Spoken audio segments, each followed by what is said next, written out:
ऋषि अगस्त्य के पास उनको लेके गए, मतलब और बीच बीच में इतने अच्छे अच्छे दृश्य जो हैं वो आते हैं कि इतने विशाल पेड़ हैं। एक पेड़ आता है, उसमें जब जो पेड़ था वो ऐसे था, उसकी एक शाखा ऐसी थी कि जैसे कोई राधे राधे गाइस, मैं हूँ आपकी फ्रेंड मानसी और मैं इस पॉडकास्ट के सेकंड पार्ट के बारे में छोटी सी चीज़ बताना चाहती हूँ आपको। वो ये है कि ना इस पॉडकास्ट में जब आप पूरे को देख लेंगे तो आपको ये समझ आएगा कि ऐसे एक व्यक्ति हैं इस दुनिया में जिन्हें आज हनुमान जी अपने साथ त्रेता युग में लेके जा रहे हैं और वहाँ पर वो सब चीज़ें उनके आंखों के आगे दिखा रहे हैं। कैसे राम जी चलते थे, कैसे राम जी बात करते थे, वो अनसुनी कहानियाँ जो हमने शायद आज तक रामायण में भी ना सुनी और रामचरितमानस में भी नहीं सुनी है, क्योंकि ये जो हनुमान जी ये नए सिरे से उनके हाथों से ये चीज़ें लिखवा रहे हैं।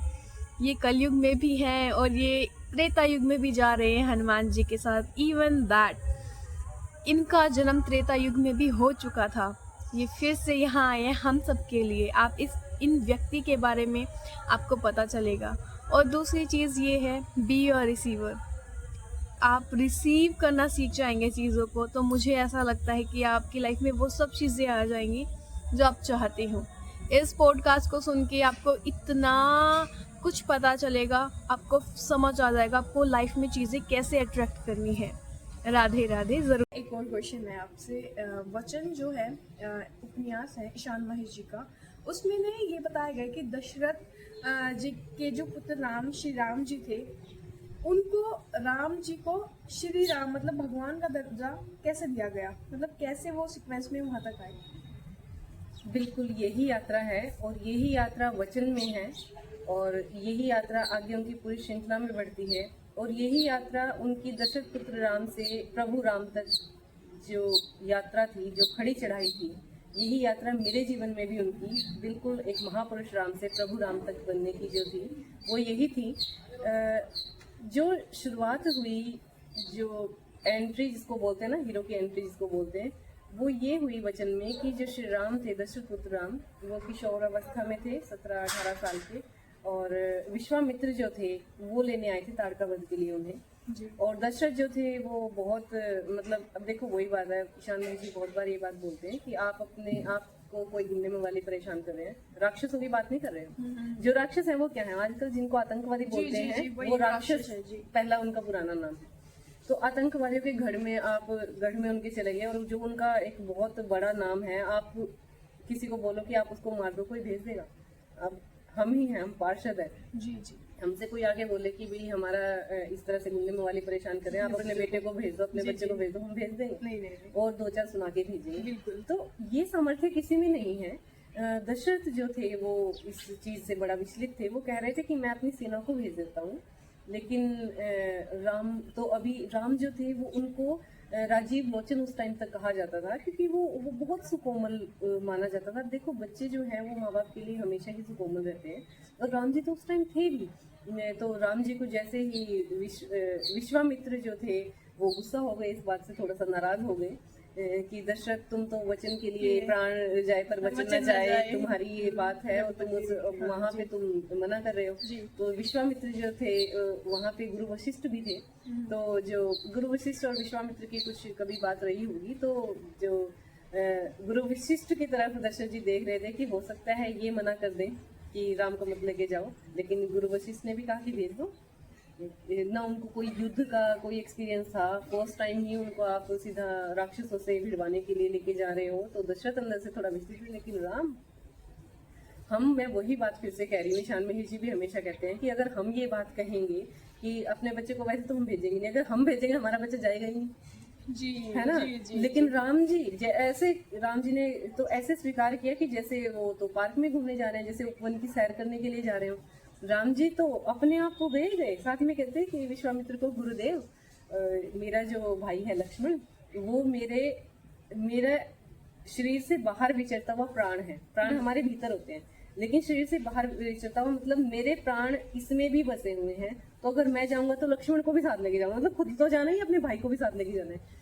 तो ये इतना बड़ा स्टेप जो था वो कौन उठा सकता है, वो क्या साधारण इंसान उठा सकता है। तो ये उनकी सबसे पहला जो कदम था वो दशरथ पुत्र राम से प्रभु राम तक की जो यात्रा का वो पहला कदम था वो ये था। और उसके बाद फिर जैसे भी दिल पे पत्थर रख के दशरथ जी ने कहा कि अब राम, अब जो विश्वामित्र हैं वही तुम्हारे गुरु हैं, वही तुम्हारे पिता हैं, उन्हीं की आज्ञा तुम पालन करना। और ताड़का का वध किया भी उन्होंने। ताड़का के वध के बाद जब अहिल्या का उद्धार करवाया उन्होंने। अहिल्या का उद्धार करना, देखो उस समय जो प्रकरण वो जो था वो आप वचन में आपने पढ़ा होगा या आप पढ़ना कि जो इंद्र अहिल्या के पास जाना, अहिल्या का उद्धार करना, वो सीधा इंद्र देवता को चुनौती देना था, देवराज इंद्र को। और देवराज इंद्र इतने शक्तिशाली थे कि मतलब कोई देवता उनके सामने नहीं बोल सकता था। और श्री राम ने सीधा उनको चुनौती दे दी थी। मतलब उन्होंने प्रूव कर दिया था। विश्वामित्र यही देखना चाह रहे थे कि क्या ये इंद्र से भयभीत है, वो इंद्र से भयभीत थे। तो वो फिर अगला स्टेप था प्रभुत्व की तरफ उनका। तो इस तरह से दशरथ पुत्र से वो इस तरह खड़ी चढ़ाई चढ़ चढ़ के वो प्रभु राम बनते गए। उसके बाद जनकपुर गए। अब वहाँ पे जो अजगव जो संधान उन्होंने उसका किया था।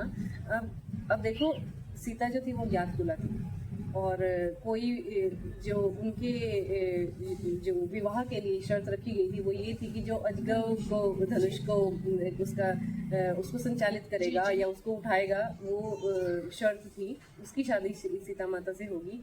तो अब वो किसी जो अजगव था वो कोई साधारण धनुष नहीं था, वो शिव जी का था। और वो उसी के ही को ही अपने आप को हाथ लगाना अलाउ करता था, जो जिसमें कुछ अंश जो था वो प्रभुत्व का था, या जिसका अपने दिमाग पे, अपने माइंड पे बहुत कंट्रोल था।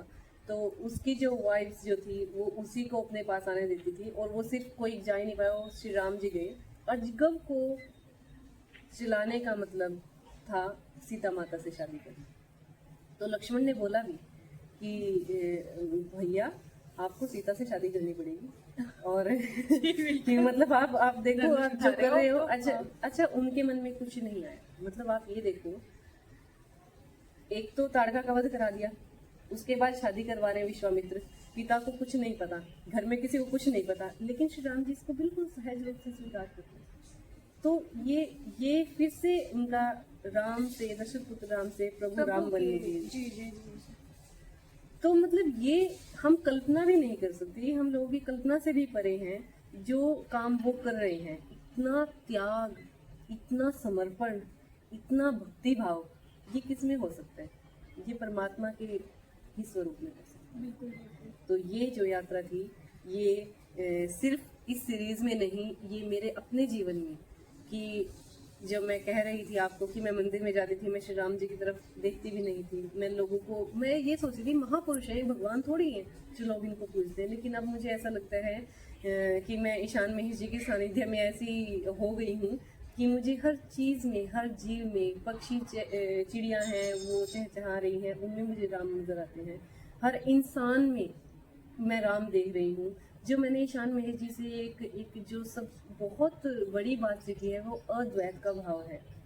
अद्वैत क्या होता है कि द्वैत मतलब दूसरा, अद्वैत मतलब कोई दूसरा नहीं, मतलब वो परमपिता परमेश्वर वो एक ही है। अद्वैत, आप राम में भी उसे देख रहे हो, आप हनुमान में भी उसे देख रहे हो, आप कृष्ण में भी उसे देख रहे हो, आप शिव में भी उसे देख रहे हो, आप हर जीव जंतु में, हर इंसान में, हर पक्षी में, हर चीज में आप उसे देख रहे हो। तो ऐसे हम, जैसे कि कोई भी व्यक्ति है हमारी ज़िंदगी में, या हम ही क्यों ना, कोई भी सिचुएशन में अगर फंस जाता है तो बहुत ही ज़्यादा चिड़चिड़ा हो जाएगा, है ना। और बहुत सारी सिचुएशन दिमाग में आएंगी कि अगर हमारे गुरु कह रहे हैं तो हमें ये काम करना चाहिए, नहीं करना चाहिए। हमारे घर वाले हैं वो हमें इस चीज़ के लिए अलाउ करेंगे या नहीं करेंगे। बट प्रभु श्री राम जी ने सिर्फ और सिर्फ एक बार दशरथ जी ने कहा कि इन्हें अपना पिता मानिए, जो ये कहेंगे उनके साथ वहीं चले जाइए। उन्होंने वही किया। तो ये कोई आसान बात नहीं है, ये कोई ऐसा सिंपल इंसान की बात नहीं है, ये तो सिर्फ और सिर्फ प्रभु श्री राम ही कर सकते हैं। सो मैम, मेरा एक क्वेश्चन और है आपसे कि अगर कोई पढ़ना चाहे इस सीरीज को, तो पहले बात तो इसके कितने वॉल्यूम आ चुके हैं ये बताइए, और दूसरा कि किस टाइप से पढ़ना चाहिए, पहले सीरीज में, सेकंड, मतलब किस सीक्वेंस में पढ़ना चाहिए? मानसी, इसके 10 वॉल्यूम, 10 खंड जो हैं वो अब तक आ चुके हैं। और देखो बहुत लोग जो हैं वो सीधा सिया सुधलाई को पढ़ रहे हैं। लेकिन मैं एक बात कहूँगी, जैसे वैष्णो देवी हम लोग जाते हैं, जी जी, ठीक है। अब वैष्णो देवी में जो है यात्रा 2 तरह से होती है। एक तो आप पैदल जा रहे हैं, ठीक है, आप प्रकृति का नज़ारा लेते जा रहे हैं, आप बीच में कितने तरह के लोगों से मिलते हैं, कुछ धर्मात्माओं से भी मिलते हैं, अलग अलग तरह के आप रंग देखते जाते हैं, प्रकृति सौंदर्य निहारते जाते हैं। एक तरीका तो ये है। एक तरीका है कि वहाँ पे हेलीकॉप्टर की सुविधा हो गई है, ठीक है, आप जाओ सीधा हेलीकॉप्टर में बैठो और माता रानी के दर्शन करके आ जाओ, ठीक है। दर्शन तो आपको दोनों में हो रहे हैं, लेकिन एक में ना आप एक आनंद लेते जा रहे हैं, है ना, ये आनंद यात्रा है। तो मैं यही कहूंगी कि ये सीरीज जो है ये आनंद यात्रा है। इसमें आप वचन से शुरू करो, जो भी पाठक इसको शुरू करे इसको वचन से शुरू करे। वचन में आप बहुत सारे, जैसे मैंने बताया, अहिल्या वाला है, श्री राम जी का विवाह है, ताड़का वध है, कैसे दशरथ जो है वो किस तरह से किन किन चीज़ों से वो जूझे, वो सब है। अपने वचन के लिए उन्होंने क्या क्या सहा, अपने वचन की लाज रखने के लिए, वो सब है। उसके बाद परीक्षा है कि राम कैसे मौन परीक्षा लेते हैं। इसमें भी कई जो है बहुत सारी चीज़ें हैं, जैसे इसमें त्रिजट जो है, त्रिजट का है एक जो अध्याय है, उसमें जो त्रिजट हैं वो श्री राम जी को जब देखते हैं तो श्री राम जी एकदम से पलट के त्रिजट को देखते हैं। और मैं इतने भाव में थी उसको पढ़ते हुए कि मुझे ऐसा लगा कि श्री राम ने मुझे देखा, और जो अंदर त्रिजट के विद्युत का संचार त्रिजट के अंदर हुआ होगा वो मेरे अंदर हुआ और मुझे वो कंपन महसूस हुआ। तो इन चीज़ों को महसूस करना है तो आप सीरीज से चलो। उसके बाद भरत की साधना के बारे में हम बात कर चुके हैं। उसके बाद वन वन में राम है। वन वन में राम में बताया गया है कि कैसे श्री राम जो है वो 14 साल, हमें बस हम क्या एक जैसे ऐसे कर लिया कि श्री राम जो 14 साल के वनवास काट के आ गई, वो कैसे काटा, क्या क्या चीजें फेस करनी पड़ी, क्या क्या फेस करना पड़ा, किस किस तरह की मनस्थिति से वो गुजरे, कैसे उन्होंने राक्षसों का संहार किया। एक इसमें एक वलाद का जो है वो 2 राक्षस थे, वो उनको जब श्री राम ने और लक्ष्मण ने मारा था, जी वो मैं कहूँ मानसी की मैं ना जो ये सुपर हीरोज की मूवीज है ना ये बहुत पसंद करती थी बचपन से, बहुत देखती थी। जब मैंने वो दृश्य देखा ना, कैसे श्री राम ने और कैसे लक्ष्मण ने उनको मारा, वो सब फेल है उसके साथ। ये एक वीर रस, किसी सबको ना अध्यात्म में अलग अलग रस होते हैं, जो हमारे लेखन रस में अलग अलग रस होते हैं, तो मुझे वीर रस बहुत प्रिय है। तो उसमें जो था वो सीन जो था वो मैं अपना रियलिटी बता रही हूँ कि जब मैं थक जाती हूँ ना तो मैं आंखें बंद करके उसी सीन को फिर से देखती हूँ, उसी सब चीज़ों को सोचती हूँ, और जब मैं 2-3 मिनट बाद आंखें खोलती हूँ तो मैं बिल्कुल फ्रेश होती हूँ। ये रियलिटी है। देखो, बिलीव इट और नॉट, ये तो आपके ऊपर है, आप बिलीव करो या ना करो, लेकिन मैं वो बता रही हूँ कि जो मैं फील करती हूँ।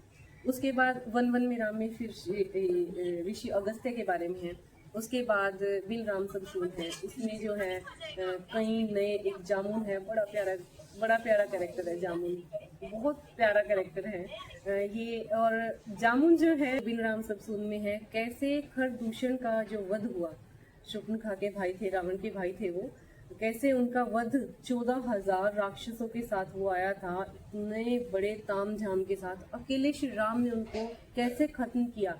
ये बिलीव अब भी बहुत लोग नहीं करते हैं। ये बिलीव रावण भी नहीं कर पाया था, ये बिलीव शूर्पणखा भी नहीं कर पाई थी, लेकिन उसने देखा था सब कुछ अपनी आंखों से। मतलब आप वही ईशान महेश जी बहुत बार कहते हैं कि 14 लोग भी हमें अकेले घेर के खड़े हो जाए, हम पे बस की नहीं है, नहीं बस की है, और 14,000, और जिसमें कि उनके पास इतने अस्त्र शस्त्र थे, मतलब 14 लोगों को भी किसी चीज की जरूरत नहीं है। एक पर्सन को मारने के लिए 14 लोगों को भी किसी अस्त्र शस्त्र की जरूरत नहीं, लेकिन 14,000 कैसे श्री राम ने उनको मारा। मैं फिर से वही कहूंगी कि वीर रस जो है इसमें अपने बिल्कुल इतने उच्चतम कोटि का है, इतने अच्छे स्तर पे है कि बिल्कुल ऐसा लगता है कि हमने अपनी आंखों से उनको सबको मरते हुए देखा है। तो ये सब जो है बिन राम सबसून में है। उसके बाद है राम बाण। देखो, राम बाण में हमारे हनुमान जी की एंट्री है और जो हनुमान जी की एंट्री है मानसी शायद किसी मूवी में किसी सुपर हीरो की एंट्री ऐसी नहीं है। इसमें बड़ा प्यारा कैरेक्टर है जामुन। तो जामुन जो है वो वानर है, और जामुन किस तरह से इंट्रोड्यूस करता है हनुमान जी को, राक्षसों का जो हनुमान जी उसमें वध करते हैं, ओहो, गुफा में अकेले अपनी गदा से, और कुछ सेकंड्स में 8-10 राक्षस थे, एक अलाद चक्र, एक ऐसे जैसे अग्नि का गोला होता है उसकी तरह वो घूमे और खत्म।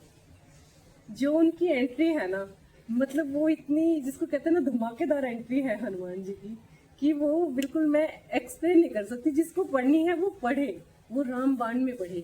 और फिर रामबाण में ही जो सबसे प्यारा प्रकरण है, जब श्री राम और हनुमान मिलते हैं, वो वाला जो दृश्य है, वो क्या मन भावन दृश्य है। हनुमान जी कैसे, अच्छा हमने अब तक देखा ना कि हनुमान जी जो है वो साधु का वेश धारण करके वो यही फिरे, देखा है उन्होंने हनुमान अपनी जी रियल ने। आइडेंटिटी को छिपा लिया था। ऐसा नहीं था। वो उन्होंने जब देखा कि वनवासी वेश में जो है दो लोग आ रहे हैं, तो जो सुग्रीव था उसने वो बड़ा डरा रहता था। वो भी सारा प्रकरण इन्हीं उपन्यासों में है। बाली ने कैसे बाली से वो डरता था, कैसे वो छिप के भागा था, कैसे उसके साथ बहुत सारे वानर जो थे, कुछ एक बहुत सारे नहीं, कुछ एक वानर जो थे वो किस पर्वत पे, ऋषिमुख पर्वत पे जाके रहने लगे थे, क्यों रहने लगे थे, उसी पर्वत को क्यों चुना, ऐसा क्या कारण था कि वहां पे ही वो सेफ थे। तो वो सब चीजें, वो सब जो फैक्ट है वो इन सब उपन्यासों में है। तो जब हनुमान जी जो थे वो उनसे मिले थे, तो वो एक साधारण जो चद्दर जैसा कुछ होता है उत्तरीय, वो उसको ओढ़ के मिले थे। वो जब ध्यान करते थे वो तो उसको उस टाइम ओढ़ा करते थे। और जब वो मिले और जब उनकी बातें थी जब हुई, तो राम जी ने जो था लक्ष्मण को कह दिया था कि लक्ष्मण ये साधारण नहीं है, और ये जो है ये बहुत दिव्य आत्मा, बहुत उच्च आत्मा है। क्योंकि वो जो बोल रहे थे, जो उनके बोलने में जो व्याकरण वो बोल रहे थे, जिस तरह के वो शब्द यूज कर रहे थे, वो बहुत ही उच्च कोटि के जो विद्वान थे वो यूज किया करते थे।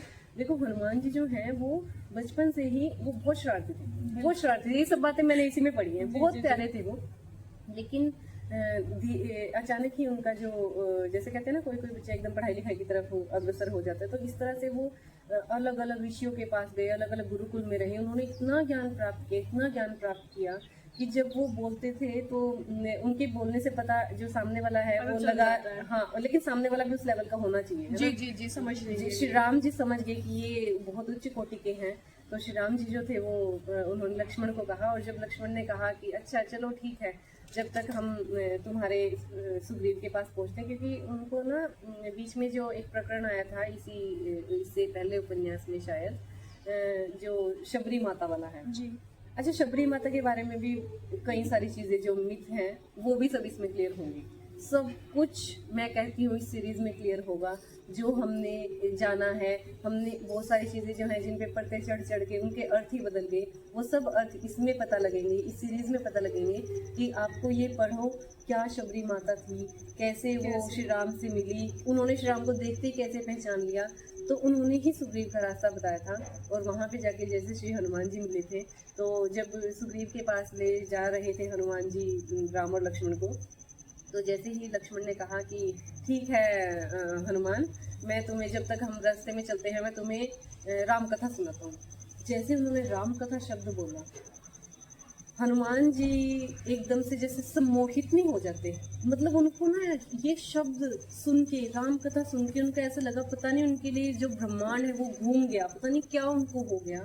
तो उनकी जो सारी श्रद्धा थी वो बिल्कुल श्री राम जी के चरणों में ऐसे चली गई कि जैसे उनको अपने प्रभु जो थे वो मिल गए। और ये जो रामबाण है, ये श्री हनुमान जी के और श्री राम जी के मिलन का इसमें बहुत सुंदर जो व्याख्यान है। और सिया सुध लाए में हम जो है उसके बारे में हम बात कर ही चुके हैं कि कैसे वो सीता माता की सुध लेके आए, और उसके बाद जो है सेतुपथ है। तो इस तरह से मैं यही कहूँगी कि इसको सीरीज के साथ पढ़ो तो वो वही है कि हम यात्रा का आनंद लेके जा रहे हैं। ठीक है, हम हनुमान जी से ऐसे स्टेप बाय स्टेप मिल रहे हैं, हम उस बीच में इतने सारे लोगों से मिल रहे हैं, सुमंत्र हैं, विश्वामित्र है, जो आपने बताया जो हमें पता ही नहीं, हाँ, जामुन है, कानन है, जो धर्मभृत्य हैं। धर्मभृत्य जो थे वो एक आचार्य थे, वो लगभग 10 साल तक श्री राम जी के साथ वनवास में रहे। वो उनको इतनी गहन वनों की इतनी नॉलेज थी, उनको भूगोल की इतनी नॉलेज थी कि उनको वनों का सब कुछ पता था। कैसे वो ऋषि अगस्त्य के पास उनको लेके गए, मतलब, और बीच बीच में इतने अच्छे अच्छे दृश्य जो हैं वो आते हैं कि इतने विशाल पेड़ हैं। एक पेड़ आता है, उसमें जब जो पेड़ था वो ऐसे था, उसकी एक शाखा ऐसी थी कि जैसे कोई जो ध्यानी है वो ध्यानस्थ मुद्रा में बैठा हो। तो ये सब, अगर ये हीरे जो हैं, अगर ये राम रतन आपको पाना है तो सीरीज से इसे पढ़ो, धीरे धीरे इस यात्रा पे चलो। और जैसे आप इस यात्रा पे चलोगे ना, आप को लगेगा कि आप श्री हनुमान जी के साथ यात्रा कर रहे हैं, आप श्री राम जी के साथ यात्रा कर रहे हैं, आप वन वन में उनके साथ घूम रहे हैं। और मैं ये इसलिए बोल रही हूँ क्योंकि मैं ये देख रही हूँ। मैं ये प्रमाणिक इसलिए कह रही हूँ क्योंकि मैं वो सब देख चुकी हूँ, मैं वो देख रही हूँ। इसलिए मैं व्यूअर्स को भी यही कहूँगी आपके कि सब लोग इसको यात्रा को करें। श्री राम जी को आप मानते हैं, आप उनको जाने। श्री हनुमान जी को आप मानते हैं, आप उनको जाने। वो ऑफर दे रहे हैं तुमको, भाई आओ मुझे आओ जानो और मुझे जानो। ठीक है। तो ये सीरीज इसलिए आप इसको स्टेप बाय स्टेप धीरे धीरे इसका रसपान करते हुए चलो। जैसे हमारी कोई फेवरेट चीज होती है ना, उसको बड़े हम जल्दी जल्दी नहीं खाते, हम उसको धीरे धीरे खाते हैं आराम से। ऐसे ही श्री राम के रस का धीरे धीरे आप रसपान करो और इसको पढ़ो और आपका जीवन जो है वो कैसे बदलेगा ये सब कुछ ऐसे। ये सब कुछ इसमें है। क्योंकि मैं साक्षात अपने जीवन को, अपने अनुभवों को मैं बदलते हुए देख रही हूँ। आपके जीवन में इतनी सारी चीज़ें घट जाएंगी, घटेंगी क्या?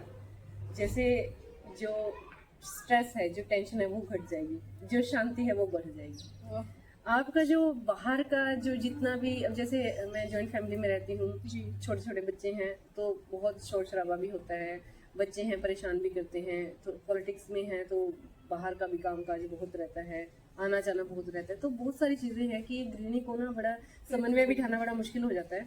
लेकिन पहले मैं भी विचलित हो जाती थी, लेकिन अब मुझे लगता है कि जो बाहर का शोर है ना वो मुझे इफेक्ट नहीं करता, क्योंकि मेरे अंदर इतनी शांति है। वो इतनी शांति हनुमान जी लेके आए हैं, वो ईशान महेश जी, मेरे गुरुदेव ईशान महेश जी के ये उपन्यास लेके आए हैं कि वो इतनी गहरी शांति है कि अंदर कुछ और चलता है, बाहर कुछ और। बाहर जो भी है आपके अंदर जो चल रहा है ना, आप श्री राम जी से मिल रहे हो। ये नहीं है कि आप जब उस उपन्यास को पढ़ रहे हो आप तभी उसका इफेक्ट आपके ऊपर है, आपका पूरा दिन कई कई महीने तक उसका इफेक्ट आपके ऊपर रहता है। जैसे कोई दवाई की डोज है, जी, वो जी। ये तो है नहीं कि 2 घंटे में वो खत्म नहीं, होगी, नहीं, नहीं। वो आपको धीरे धीरे आपको इफेक्ट time- करती है, जी हाँ। है ना। तो ऐसे ही जैसे एक कोई बीमारी का इलाज जो हो रहा है ना, वो इन उपन्यासों से मेरा हो रहा है। वो अंदर इतनी शांति है। ये बुक्स बिल्कुल, ये उपन्यास टाइम ट्रेवलर हैं कि आपको सीधा यहाँ से त्रेता युग में ले जाके खड़ा करेंगे। आप साक्षात वहाँ उन के दर्शन करोगे, आप अपने हनुमान को पाओगे, आप अपने राम को पाओगे, आप इतने सारे अलग अलग जो है लोगों से, इतनी महान आत्माओं से मिलोगे जिनका आपने नाम नहीं सुना, जिनका आपको पता नहीं। बस वही मैं जैसे कह रही हूँ, हम सब भी जानते हैं कि 14 साल का वनवास हो, लेकिन वो 14 साल कटे कैसे? कैसे गए? अब वही जैसे ईशान महेश जी कई बार कहते हैं कि लोगों को मैं कई बार कहता हूँ कि भाई तुम एक साधना करके देखो, तुम 14 साल के वनवास में कहते हैं झूठ था जो लोग जी, कहते जी, हैं, जी, जी। तुम ना 14 दिन ना अपने आसपास कोई सरकारी पार्क बनाओ, उसमें रह के देख लो। बिल्कुल नहीं रह सकते। मतलब ये तो पार्क की बात करें जहाँ पे लाइटिंग वगैरह सब कुछ है, हर चीज की अरेंजमेंट है, और आपको ऐसे वनों में भेजा जा रहा है जहाँ हर समय आपके खून के प्यासे जीव जंतु हैं। आपके खून के प्यासे, सबसे बड़ी बात की राक्षस हैं। राक्षस इसलिए उनके खून के प्यासे थे क्योंकि ताड़का का वध किया था, और ताड़का का वध होने के बाद जो राक्षसी सेना थी वो राम जी की टोह में बैठी हुई थी। कैसे उन्होंने वहाँ 14 साल काटे, वो ये यात्रा है। तो इस यात्रा का आनंद लो, इसको शुरू से पढ़ो। किसी को इसका, जैसे मूवी का आता है ना कि टीजर आता है, टीजर से आपको पता लग जाता है कैसी मूवी है, उसका ट्रेलर है। तो अगर आप वचन से नहीं शुरू करना चाहते तो 2 छोटे छोटे जाग पर कृपा राम की एक उपन्यास है जिसमें केवट का जो प्रसंग है जी। वो प्रसंग है जा पर कृपा राम की। इसमें जो है शबरी माता का प्रसंग है, और एक और है उसमें एक जो यहाँ पे जहाँ पर कृपा राम की शबरी की गाथा है, और जाना था गंगा पार। हाँ, जैसे अगर आप इसको ना वचन से ना शुरू करना चाहें तो आप जा पर कृपा राम की, जैसे मूवी का जो है आप ट्रेलर देख के जाते हैं ना मूवी देखने, ऐसे आप जा पर कृपा राम की, इसमें शबरी की गाथा है। एक है जाना गंगा पार। हम सबको केवट का प्रसंग पता है ना, तो केवट के प्रसंग की जो बड़ी गहन चर्चा उसमें की गई है। तो ये एक तरह से ना टीजर है, आप इनको लो, इनको पढ़ो, तो आपको पता लगेगा कि आपकी आगे की यात्रा कैसे लगेगी। जैसे मूवी का पता लग जाता है ना ट्रेलर से कि हाँ ये मूवी ऐसी हिट होगी या नहीं होगी, तो ये मूवी, ये जो सीरीज है आपको क्या प्रभावित करेगी या नहीं करेगी, आपको इनसे पता लग जाएगा। और मानसी, मैंने जा पर कृपा राम की जो है ये मैंने मंगाई भी थी, और ये मैंने भेंट भी की है। हनुमान जी ने मुझे, मैं उनकी आभारी हूँ, ईशान महेश जी की, उन्होंने मेरा मार्गदर्शन किया, और हनुमान जी उन्होंने मुझे माध्यम बनाया कि जो हमारे CM हैं इस टाइम, जो सैनी जी, नायब सिंह सैनी हरियाणा के सीएम हैं, मैंने उनको भी ये भेंट की है। हमारे घर में भी पॉलिटिशियंस जो हैं उनका आना जाना लगा रहता है, तो हमारे करनाल के मेयर हैं उनको मैंने ये भेंट की है, हमारे फैमिली डॉक्टर उनको भेंट की है। अभी रिसेंटली जो एमएलए करनाल से बने हैं जगमोहन जी, वो हमारे घर आए थे सबसे पहली बार, तो उनको मैंने ये भेंट की। तो मैंने बहुत ऐसे लोगों को भेंट की है। अब देखो रामकाज है, हनुमान जी मेरे हाथ से करा रहे हैं, ईशान मेहर जी के मार्गदर्शन में हो रहा है, तो मैं तो अपने आप को बड़े सौभाग्यशाली मानती हूँ कि मुझे इस चीज़ के लिए जरिया मान रहे हैं। तो मैं आपको भी जाकर कृपा राम की जो है वो भेंट करूंगी। तो आप भी आगे अपने व्यूअर्स को बताओ कि देखो ये राम नाम है, इसमें जितना डूब सको डूबो, और जिसको नहीं, अब ऑप्शनल है ना, ऑप्शन है, जिसको डूबना है वो डूबे, नहीं तो अपना जिंदगी चली रही है, कीड़े मकोड़ों की तरह तो जी रहे हैं विश्वास नाव में। बिल्कुल बिल्कुल है ना। और एक और जैसे कुछ वृद्ध लोग जो हैं जो नहीं पढ़ना लिखना जानते, अब उनके पास क्या ऑप्शन है? उनके पास ऑप्शन ईशान मेहर जी विनय पत्रिका जो इसका लेखन किया था गोस्वामी तुलसीदास ने, उसकी भी व्याख्या उन्होंने की हुई है, और श्री रामचरितमानस की बहुत भावपूर्ण व्याख्या जो है वो कर रहे हैं। तो वो बड़े बुजुर्ग वो सुने, मतलब इसमें इतने सारे कोर्स हैं जो देखो, जो जैसे पोएट्री हमारे क्लास में हुआ करती थी, तो वो 7-8 लाइन की पोएम थी और टीचर उस पर 40-50 मिनट बोलते रहते थे, क्योंकि उनको ना उनके हर एक पॉइंट का मतलब पता है। अब ऐसे ईशान मेहर जी जो है वो उनकी शायद 600 एपिसोड्स आ चुके हैं, और श्री रामचरितमानस अब तक पूरी हुई नहीं है 600 एपिसोड्स में, और कोई हाफ एन आवर का है, कोई 1 आवर का है, कोई 45 मिनट्स का, इतने बड़े बड़े, क्योंकि उसमें इतने कोड्स हैं कि वो इतने ज्ञानी जन जो है वो उनको डिकोड कर सकते हैं, हमें समझा सकते हैं। तो बड़े बुजुर्ग जो है उनकी व्याख्या सुने, तो इस तरह से जो है आपकी श्री राम तक की जो यात्रा है वो चलेगी, धीरे धीरे धीरे आप इस यात्रा तक आया कि आपको ये सब चीज़ें सीक्वेंस में पढ़नी होगी, जिससे क्या होगा, आपको हर एक चीज़ की नॉलेज होगी। वो चीज़ें, वो आत्माएं, वो ऐसी प्योर सोल्स आपको मिलेंगी जिसके बारे में आपको पता ही नहीं है। ठीक है, और मैम से एक लास्ट क्वेश्चन कर लेते हैं। मैम काफ़ी वक्त ले लिया आपका। नहीं, ये राम का जी है, मैं तो बहुत खुश हूँ जी। ओके, कि आप एक मैसेज जो हमारे व्यूअर्स को कि उन्हें क्या करना चाहिए आपके रिगार्डिंग। देखिए, सबके लिए मेरा एक ही मैसेज है कि जैसे मेरे गुरुदेव जो ईशान मेहर जी हैं, उनका एक मंत्र है, बी अ रिसीवर। आप रिसीवर बनो, आपकी रिसेप्टिविटी इतनी होनी चाहिए कि जो आ रहा है आप उसको रिसीव करो, तो धीरे धीरे राम आपके अंदर अपने आप विराजमान होंगे। जैसे अब घर है, घर की खिड़कियां और दरवाजे हम बंद कर दें तो हमें कैसे पता लगेगा कि बाहर धूप है, बाहर ठंडी हवा चल रही है, बाहर बारिश हो रही है? हमें पता तो तभी लगेगा ना जब हम खिड़कियां और दरवाजे खोलेंगे। तो इसी तरह से एक रिसीवर बनो, अपनी बुद्धि के, अपने दिमाग के, अपने हृदय के जो है वो दरवाजे खोलो। एक आध्यात्म के मार्ग में जो है वो बुद्धि को, जैसे मंदिर में चप्पल बाहर निकाल के जाते हैं, ऐसे निकाल के रखो, तो आप अध्यात्म के मार्ग में अग्रसर हो सकते हो।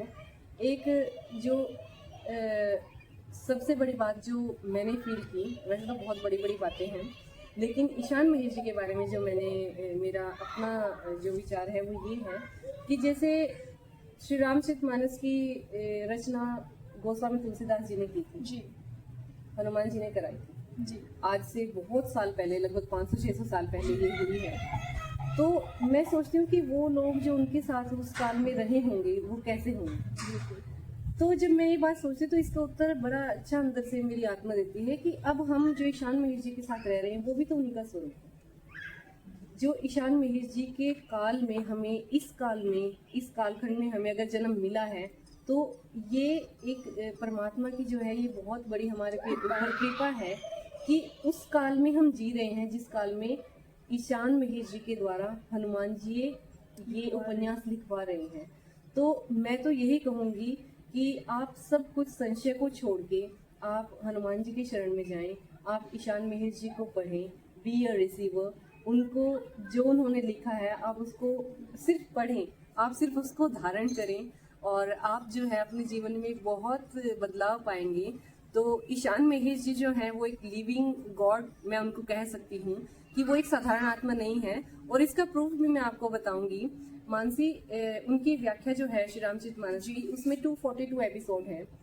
मैं कहूँगी आपके सभी लोग उस 242 एपिसोड को सुने। उसमें शायद 28 या 32 मिनट के बाद जो है वो ईशान मेहर जी एक बात बता रहे हैं, वो है बिलीव इट और नॉट। तो वो जो बात है वो बड़ी गहरी बात है कि किस तरह से उनको एक कोई अवतार पुरुष मिले और उन्होंने उनके पिछले जन्म के बारे में त्रेता युग में जो ईशान महेश जी थे वो बताया।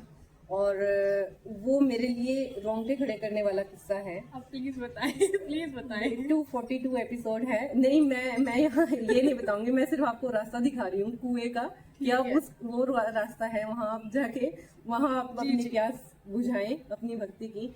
तो वो लिविंग गॉड है, मैं उसका आपको प्रमाण ये दे रही हूँ कि आप 242 एपिसोड जो है उनका स्पेशली सुने। और वो लगभग 28 मिनट के बाद जो है वो बात बता रहे हैं ईशान महेश जी खुद, कि किस तरह से उनको किसी ने बताया, एक अवतारी पुरुष ने जो साउथ इंडिया के थे, कि वो किस तरह से जो थे अपने त्रेता युग में क्या थे, त्रेता युग में उन्होंने ईशान महेश जी को देखा, किस रूप में देखा, कहाँ देखा। तो मैं सभी व्यूअर्स को यही कहूँगी कि आप ईशान महेश जी को सुने, उनके उपन्यासों को पढ़ें, और आपकी ये जो यात्रा है, ये श्री राम जी तक की यात्रा, कब आपके हृदय में आकर श्री राम जी निवास कर जाएंगे, कब आप का हाथ हनुमान जी पकड़ लेंगे, आपको पता ही नहीं लगेगा। So just be a receiver. अपनी जो बुद्धि है उसको थोड़ा सा शांत करके, उसको थोड़ा सा सुला के आप भक्ति के मार्ग पे चले। और ये जो ईशान महेश जी हमारे गुरुदेव हैं, आप उनका अनुसरण करें। और अनुसरण करने का मतलब ये नहीं है कि आप उनको व्हाट्सएप का नंबर जो उनका बुक्स में है तो आप उनको फ़ोन कर करके या उनको व्हाट्सएप कर कर उनको पागल कर दें। बिल्कुल ऐसा ना करें प्लीज़। उनको आप सुने, आपके मन में जो भी प्रश्न है, मन के सवाल उनकी सीरीज है, उसमें हर तरह के प्रश्नों के उत्तर जो है उन्होंने दिए हुए हैं और वो दे रहे हैं।